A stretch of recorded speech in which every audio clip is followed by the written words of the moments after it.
नमस्कार, बिहार तक देख रहे हैं आप और आपके साथ मैं हूं आशीष अभिनव और हमारे साथ हमारे सहयोगी इंद्रमोहन।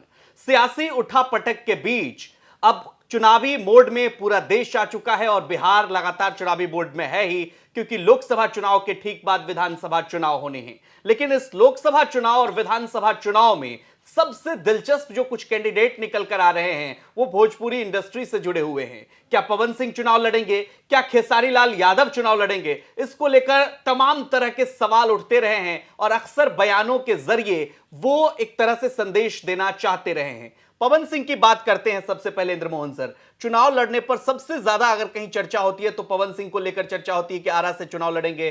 खेसारी लाल यादव को लेकर के कहा जाता है कि वो भी आरजेडी के पाले में आ जाएंगे, आरजेडी उनको कहीं से टिकट दे सकती है। भोजपुरी इंडस्ट्री पर और भोजपुरी कलाकारों पर तमाम सारी पार्टियां, लंबे समय से इसका लंबा इतिहास भी रहा है, इस तरह से दांव क्यों लगाना चाहती है? क्या सिर्फ एक जो उनका पैमाना है कि ज्यादा पॉपुलर, हाँ, यही एक पैमाना है या और कोई बात है इसमें? देखिए, एक तो उनकी फैन फॉलोइंग है, दूसरी अगर आप भोजपुरी की बात करें तो बिहार में हालांकि बहुत बड़ा क्षेत्र भोजपुरी भाषा को लेकर वोटिंग करे, ये कहना थोड़ा मतलब कहें तो ये ज़्यादा हो जाता है कि भोजपुरी बिहार की भाषा नहीं है। भोजपुरी बिहार के कुछ ही जिलों में बोली जाती है। लेकिन बड़ी बात यह है कि भोजपुरी फिल्में जो हैं वो सीधे तौर पर बिहार पर लेवल कर दिए गए हैं कि वो बिहार से अटैच हैं, तो इसलिए इनके सुपरस्टार की एक अपनी फैन फॉलोइंग है। खास करके सीट हो जाता है, बिल्कुल, हाँ। बिल्कुल, चाहे बात आप पवन सिंह की करें या खेसारी लाल यादव की। पहले चर्चा अगर हम पवन सिंह की करें तो पवन सिंह ने बिहार तक को ही दिए इंटरव्यू में ये साफ कर दिया था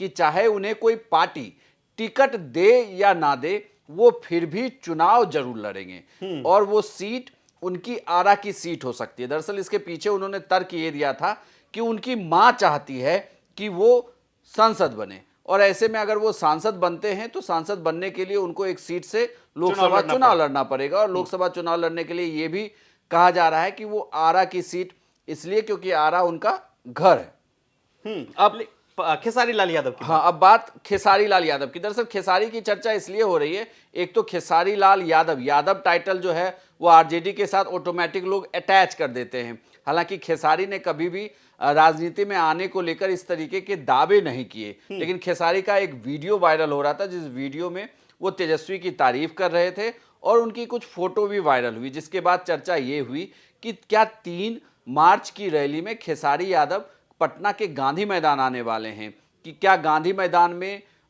वो तेजस्वी यादव के साथ मंच साझा करने वाले हैं। जिसके बाद इस चर्चा को काफ़ी हवा मिली और ये चर्चा होने लगी कि आरजेडी उन्हें लोकसभा चुनाव में उतार सकती है। हालांकि खेसारी लाल यादव ने ये मना कर दिया है कि वो 3 तारीख की रैली में नहीं आने जा रहे हैं, लेकिन राजनीति में उतरने को लेकर बड़ा गोलमोल सा जवाब है, जिसे लेकर यही समझा जाए कि आने वाले दिनों में वो देखेंगे कि ऑप्शन क्या है। लेकिन जो सबसे बड़ी बात यह है कि अगर ये भोजपुरी स्टार जब भीड़ के सामने आते हैं तो इन्हें देखने के लिए जनता बहुत दूर तक आती है।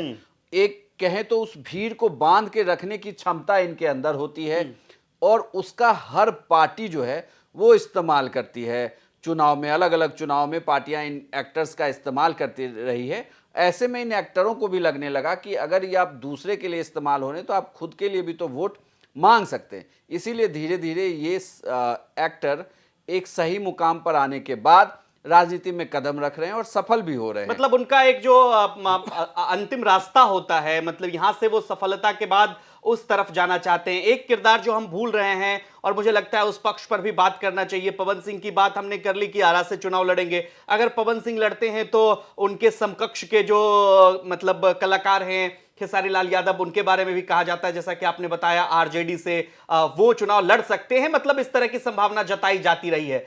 इन सब के बीच देखिए अक्षरा सिंह का भी नाम है, जनसुराज भी उन्होंने मतलब उन्होंने अपनी सहमति जताई है, ज्वाइन भी किया है और उनको तरजीह भी दी जा रही है। अक्षरा सिंह भी, मतलब हर पॉलिटिकल पार्टी ये एक बड़े स्टार्स को अपने साथ लेकर के इसलिए चलती है कि उनके साथ भीड़ आ जाए, या फिर इसका कोई और मतलब हो सकता है जो हम समझने की कोशिश करें। क्या प्रशांत किशोर के जनसुराज से अक्षरा सिंह जुड़कर कहीं से चुनाव लड़ सकती हैं? इस तरह की भी खबरें आती रहती हैं।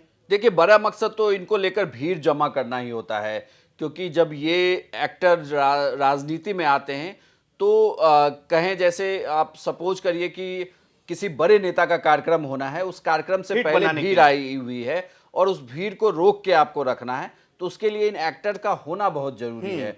तो ये एक्टर मंच पर एक तरीके से कहें तो उस भीड़ को बिल्कुल बांध कर रखते हैं, उनको भीड़ देखने में के जोश लिए भी पैदा करें। बिल्कुल बिल्कुल वो लोग, जनता जो है बिल्कुल बैठी रहती है। तो इसके लिए पहली बात है कि ये जरूरी है। रही बात इन एक्टर को क्या राजनीति की जरूरत है, बिल्कुल कौन नहीं चाहता कि वो एक तय मुकाम के बाद भारतीय राजनीति में भी वो आगे बढ़े। रही बात अक्षरा सिंह की, हालांकि अक्षरा सिंह ने खुद ही मना किया था, उन्होंने कहा था कि अभी तो बहुत काम करना है मुझे, लेकिन उन्होंने जन सुराज जो ज्वाइन किया उसके पीछे ये कहा था कि उन्हें समाज में बहुत सारे काम करने हैं उस तरफ, इसलिए उन्होंने उसको ज्वाइन किया। लेकिन सबकी ख्वाहिश, पहली ख्वाहिश तो ये होती है कि आप उस पार्टी को ज्वाइन करें जो पार्टी चुनाव जीतने वाली है। अब ये जरूरी नहीं कि वो पार्टी आपको टिकट भी दे दे। अगर वो पार्टी टिकट नहीं देती तो फिर ऐसे में आप चुनाव कैसे लड़ेंगे, ये बड़ा सवाल है। ठीक है, निश्चित रूप से। तो आपको क्या लगता है, जिन कलाकारों के हमने नाम लिए हैं, चूंकि चर्चा में भी रहते हैं, चाहे पवन सिंह हो, खेसारी लाल यादव हो या फिर अक्षरा सिंह हो, जो अपना एक मुकाम, डेस्टिनेशन वो पाना चाहते हैं, उसका रास्ता राजनीति से होकर ही गुजरता है या फिर विधानसभा लोकसभा चुनाव से होकर ही गुजरता है? क्या इन कलाकारों को राजनीति में आना चाहिए, और राजनीति में आते हैं तो इसका क्या इंपैक्ट पड़ता है? कमेंट करके हमें जरूर बताइए, और बिहार की तमाम खबरों के लिए आप देखते रहिए बिहार तक।